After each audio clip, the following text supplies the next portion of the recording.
आज हम दूसरा चैप्टर प्रवाल और प्रवाल वृत्तियों के बारे में अध्ययन करेंगे। तो संसिलिनेटेटा के कुछ समुद्री प्राणी अपनी सुरक्षा के लिए क्या करते हैं कि कैल्शियम कार्बोनेट का बना हुआ कंकाल स्रावित करते हैं, जो इनकी देह के चारों ओर एक आवरण के रूप में वृद्धि करता है। इन प्राणियों को प्रवाल या प्रवाल प्राणी कहते हैं। ज़्यादातर ये प्राणी जो हैं वो कॉलोनियल प्राणी होते हैं। इस चैप्टर में हम कोरल रीफ क्या होते हैं, उनकी एनाटॉमी, टाइप्स, प्रकार, उनके कोरल रीफ्स क्या होती हैं, कहाँ पर ये पाई जाती हैं और इम्पोर्टेंस क्या है, इनके बारे में हम चर्चा करेंगे।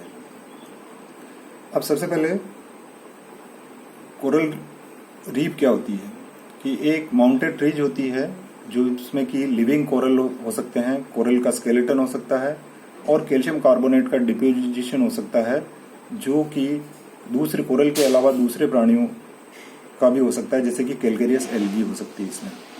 ये मिड 18th सेंचुरी में इनका ओरिजिन जो है वो हुआ है।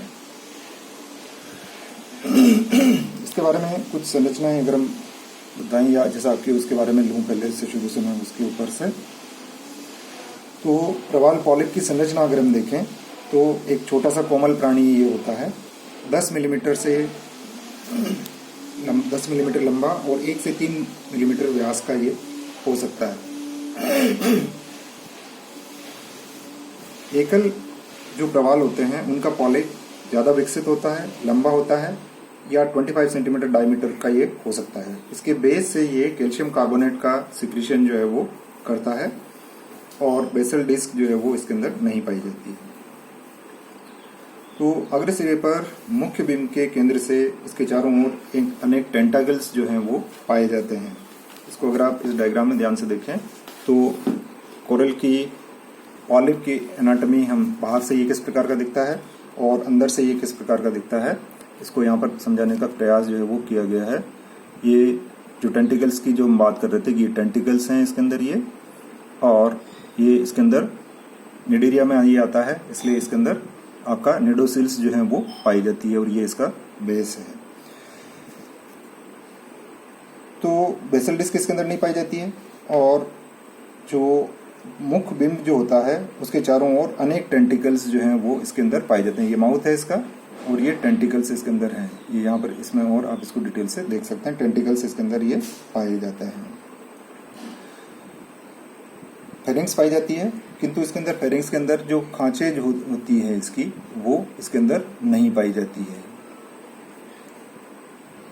अग्र सिरे पर मुख्य बिंब के केंद्र में मुख्य व इसके चारों ओर स्पर्शक पाए जाते हैं, ग्रसनी पाई जाती है, खांचे अनुपस्थित होती है। अग्र आंतरयोजनी आंतरगुहा के ऊपरी भाग तक ही सीमित रहती है। इनके सिरे पर दंश कोशिकाओं की एक पाली पाई जाती है। पेशियां इनमें अल्प विकसित होती है और निवह की जो बाहरी सतह है उसके ऊपर केवल लिविंग पॉलिप जो हैं वो पाए जाते हैं। ये रात्रि में भोजन ग्रहण ये करते हैं। इनका कंकाल अगर हम देखें, इसके बारे में कुछ फैक्ट्स बताना चाह रहा हूँ पहले मैं आपको यहाँ पर कि कोरल जो है वो एनिमल है, लेकिन इनमें कुछ जैसे सेसाइल होते हैं ये स्थानबद्ध पाए जाते हैं, इसलिए इनको प्रारंभ में प्लांट जो है वो समझा गया था। इनको सबसे पहले डी पैसोनेल जो कि एक फ्रेंच बायोलॉजिस्ट थे, उन्होंने 1753 में बताया कि ये वास्तव में एनिमल्स हैं। ये 90% of their energy they get from the by products of photosynthesis. ये रात में अपने टेंटिकल से, जिनके ऊपर की निडोसिल या दंश कोशिकाएं पाई जाती है, उनसे अपना भोजन जो है वो ग्रहण करते हैं। मुख्य और उसकी संरचना अभी मैंने आपको बताई थी, ये इसका एनाटॉमी है। ये गैस्ट्रोडर्मिस है इसकी। निडेरिया में आप जानते हैं कि ये डिप्लोब्लास्टिक होते हैं, बाहर एक्टोडर्म, अंदर एंडोडर्म, बीच में मेजोग्लिया जो है वो पाई जाती है। ये इसकी बेसल प्लेट है। प्रवाल का कंकाल अगर हम देखें तो ये कोरेलाइट इनको कहा जाता है और ये कहाँ से आता है, जो कैलिकोब्लास्ट सेल्स हैं इसकी, जो कि इसकी एपिडर्मिस में पाई जाती हैं, वहाँ से ये स्रावित होता है। जो जैसे हमने बताया कि प्रवाल जो है वो कॉलोनियल हो सकते हैं, सॉलिटरी हो सकते हैं, तो ये एक दूसरे से जुड़ करके, जो कॉलोनियल होते हैं तो एक दूसरे से जुड़ करके और कोरिलियम नाम का एक कंकाली समूह जो है ये बना लेते हैं। जो कोरेलाइट है ये एक स्टोन प्याले के समान संरचना होती है जिसका एक बेसल प्लेट होता है और इसकी जो भित्ति है जो कि इसको लिमिटिंग मेम्ब्रेन जो इसकी होती है वो थीका कहलाती है।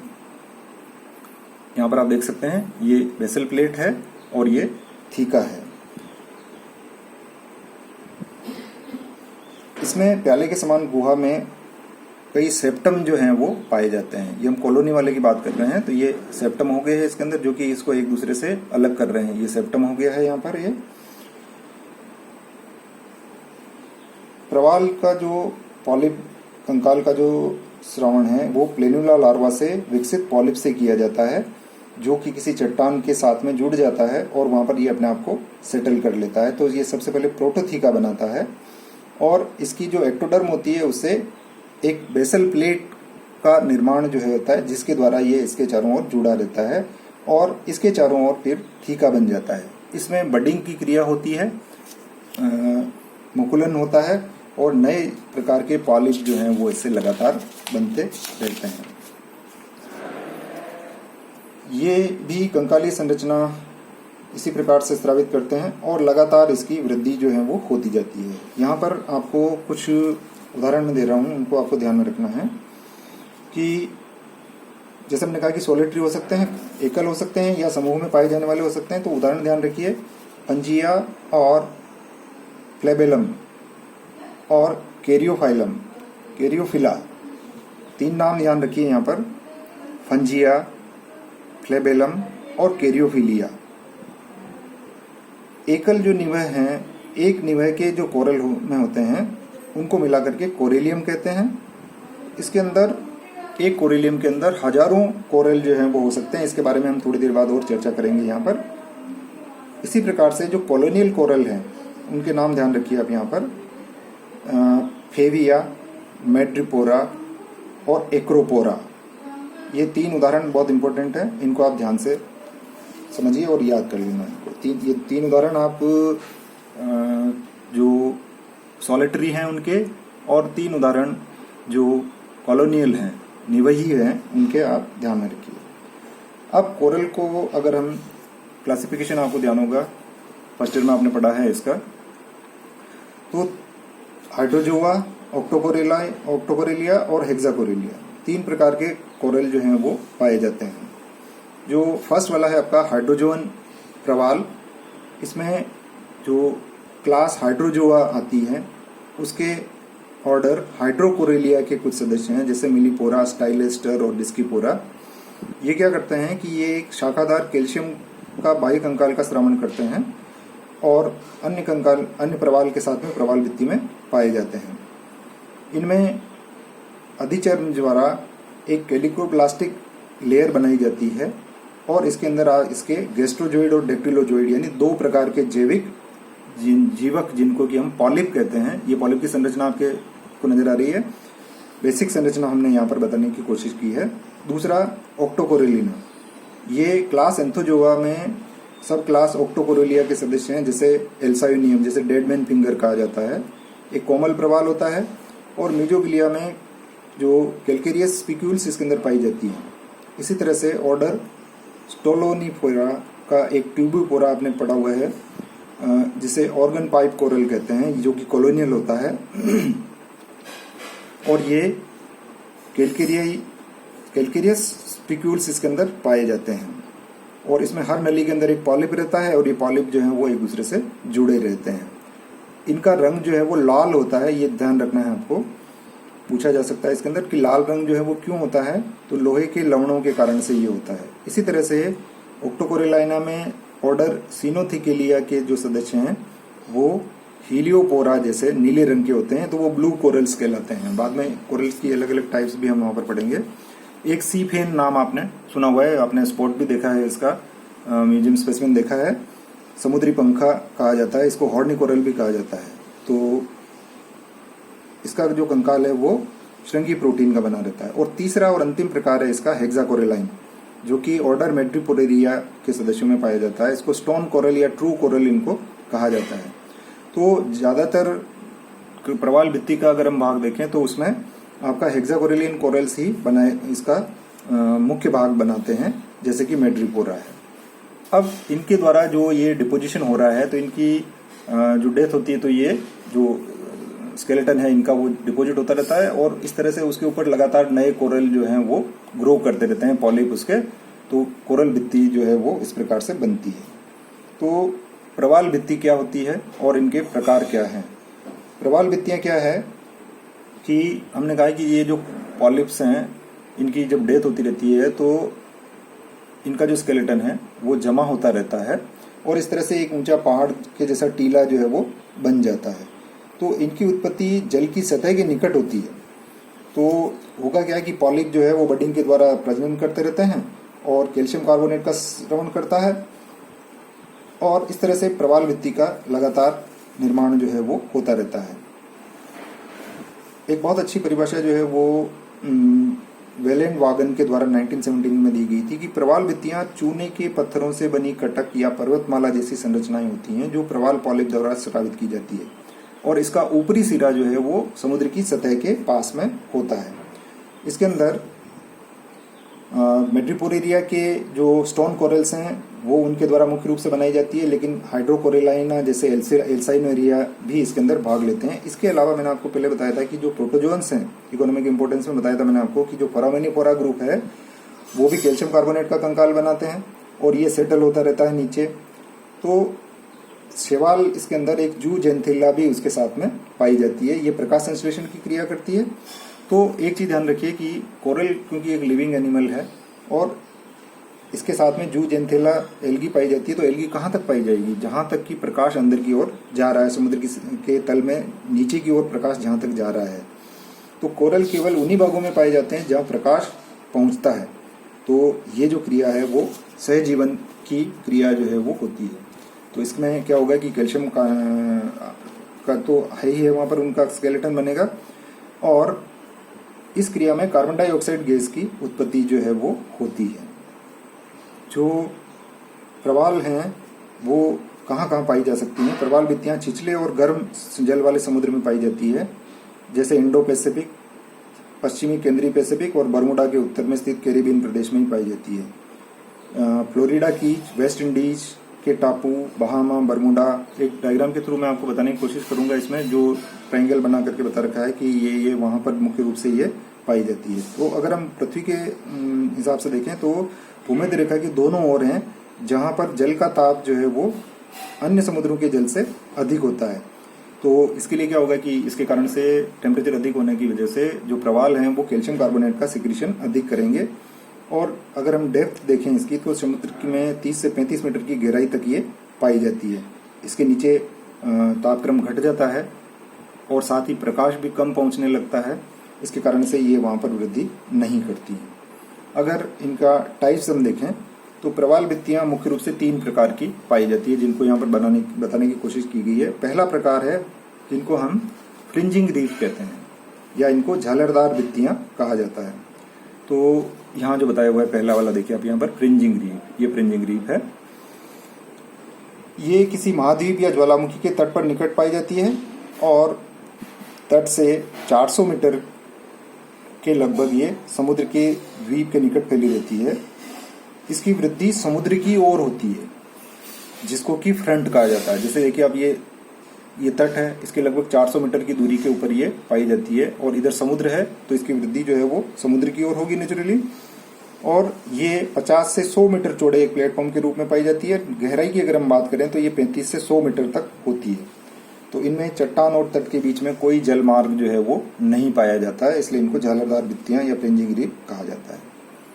दूसरा जो प्रकार है वो है बैरियर रीफ। ये समुद्र में किसी द्वीप के या ज्वालामुखी के चारों ओर पाई जाती है, लेकिन इनमें समुद्र के किनारे के मध्य की दूरी बहुत अधिक होती है। जैसे उसमें हमने कहा था कि 400 मीटर होती है, लेकिन इसमें जैसे ये द्वीप हो गया बीच में या कोई ज्वालामुखी हो सकता है, इसके चारों ओर ये बैरियर रीफ जो है वो पाई जाती है।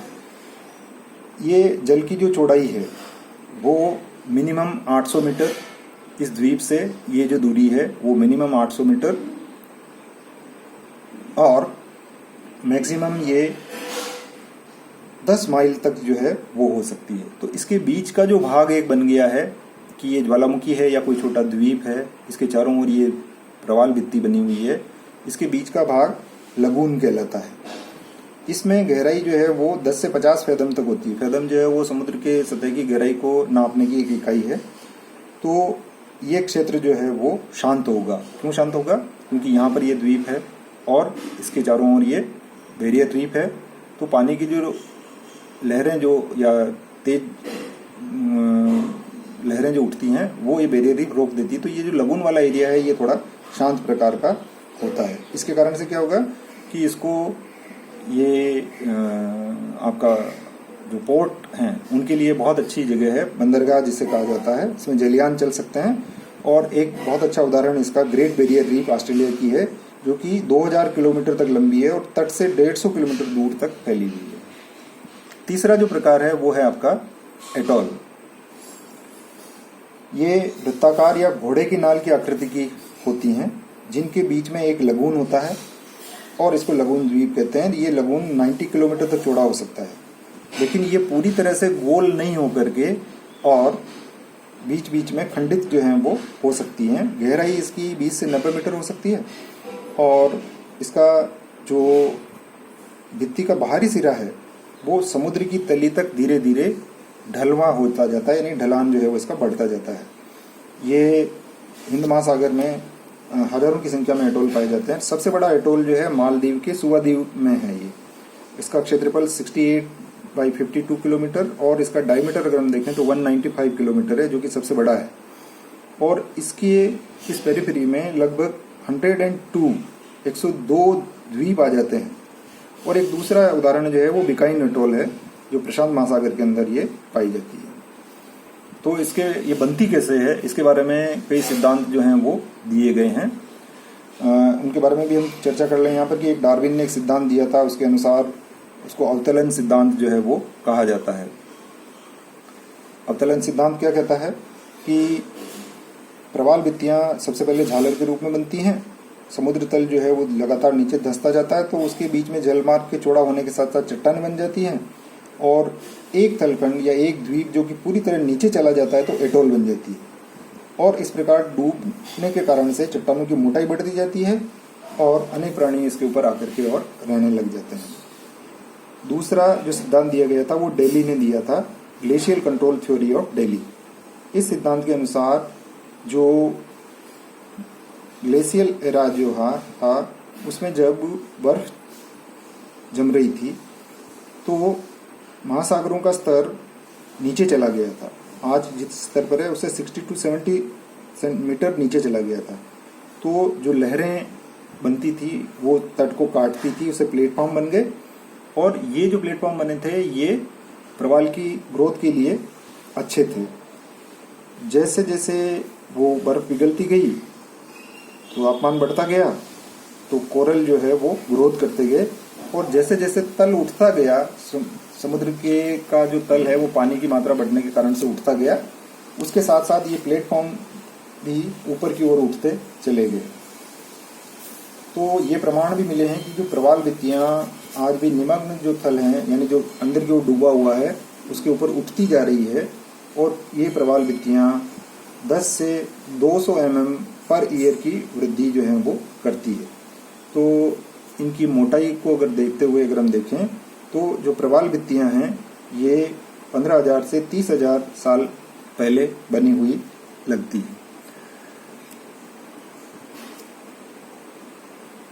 तो अगर हम टोटल स्पीसीज की बात करें तो लगभग 1500 स्पीसीज हैं, जिसमें मैंने आपको 3-3 उदाहरण याद रखने के लिए कहा है, एकल और समूह वालों की। तो अलग अलग प्रकार की कोरल रीफ जो हैं वो 3 जो कोरल रीफ हैं उसके बारे में हमने बात करी थी, फ्रिंज्ड, बैरियर और एटॉल। ये 3 जो हैं वो मुख्य रूप से पाई जाती हैं। इनको आप ध्यान रखें कि प्रवाल भित्तियां 3 प्रकार की होती हैं, जालरदार, रोधी या एटॉल पाई जाती हैं। और 3 सिद्धांत जो हैं वो इसके बारे में दिए गए हैं। इसके बारे में कुछ और अगर हम चर्चा करें तो ये ट्री कोरल रीफ हैं, हॉट कोरल रीफ हैं या स्टार कोरल रीफ भी ये हो सकती हैं। मैं ये बता चुका हूँ आपको यहाँ पर। ओशन के ऊपर पाई जाती है, डीप कूल वाटर से शैलो ट्रॉपिकल वाटर के ऊपर ये पाई जाती हैं और लगभग इतना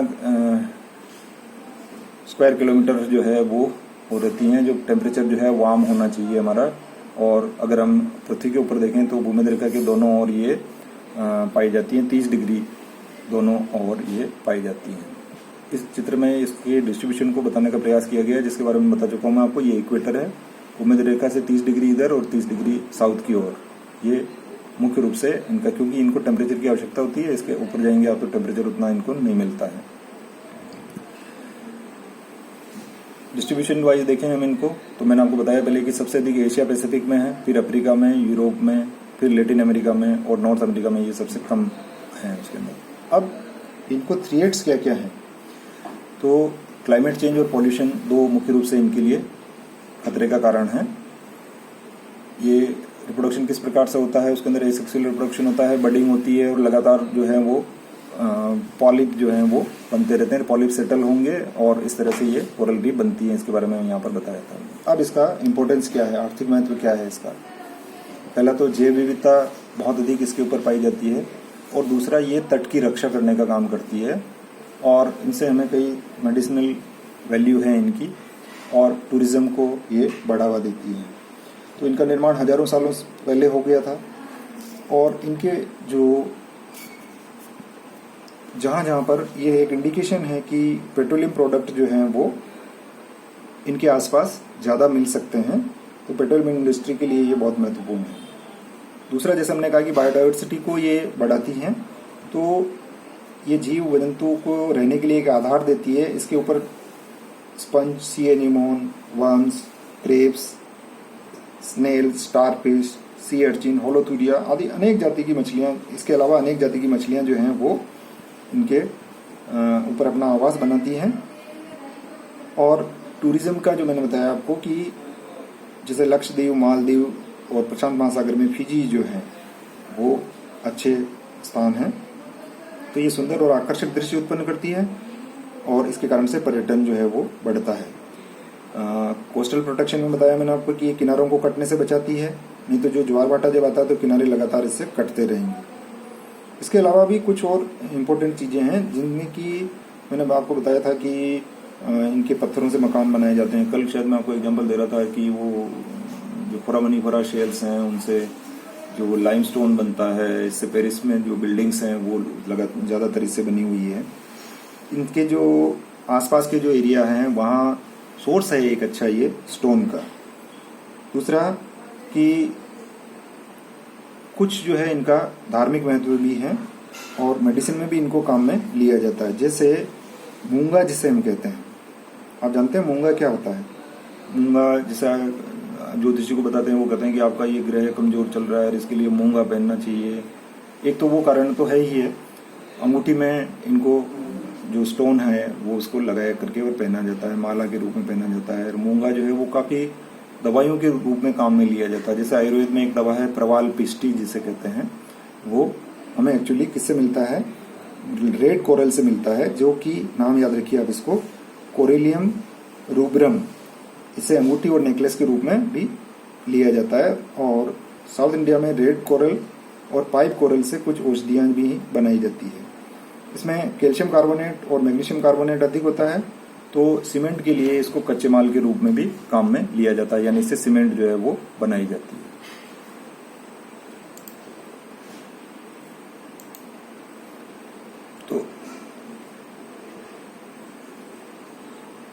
तो ये हमारा ये चैप्टर पूरा हो जाता है। बहुत छोटा सा चैप्टर है, लेकिन इससे 2-3 क्वेश्चन जो हैं वो पूछे जाते हैं, तो उनका आपको ध्यान रखना है। और एक और चीज मैं आपको बताना चाह रहा था, ये ट्राइंगल जो मैं कह रहा था आपको पहले कि सबसे अधिक मात्रा में जो कोरल रीफ हैं वो इस ट्राइंगल के अंदर पाई जाती है। जहाँ पर आप ये देख रहे हैं ये ऑस्ट्रेलिया है, जहाँ की ग्रेट बैरियर रीफ मैंने बताई थी आपको। ये पैसिफिक ओशियन है, ये इंडियन ओशियन है और ये इंडिया और चाइना वाला पार्ट जो है वो आ गया है। तो इस भाग में विश्व में सबसे अधिक कोरल रीफ्स जो हैं वो पाई जाती है। कोरल क्या है, निडेरिया का है, ये बता चुका था मैं आपको। ये इसकी संरचना है, टेंटिकल, माउथ, स्टमक। एक बार वापस रिवाइज कर लेते हैं जो मैंने अब तक बताया है आपको ये। और हाँ, एक ये चीज़ है हार्ड कोरल और सॉफ्ट कोरल। इसमें टेंटिकल्स मल्टीपल में होते हैं, 6 के मल्टीपल में होते हैं हेक्साकोरलाइन। ये सॉफ्ट कोरल है। इनका लाइमस्टोन स्केलेटन ये बनाते हैं, स्टोन कोरल्स इनको कहते हैं। इसमें कोई लाइमस्टोन का स्केलेटन जो है वो नहीं होता है। ये मुख्य रूप से कोरल रीफ को बनाने के मुख्य स्रोत हैं और कॉलोनियल और सोलिटरी दोनों प्रकार के इसके अंदर पाए जाते हैं। ये डिफरेंट टाइप्स के कोरल्स हैं। इनको थ्रिएट जो है वो मेनली टूरिज्म और पॉल्यूशन से होती है, जिसके कारण से कोरल की डेथ अगर होती जाती है तो जो रीफ है वो खत्म होती जाएगी और जो प्लास्टिक वेस्ट जो है वो इसके अंदर जा रहा है।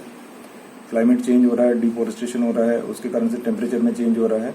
ये इसमें मुख्य कारण है इसके। Thank you.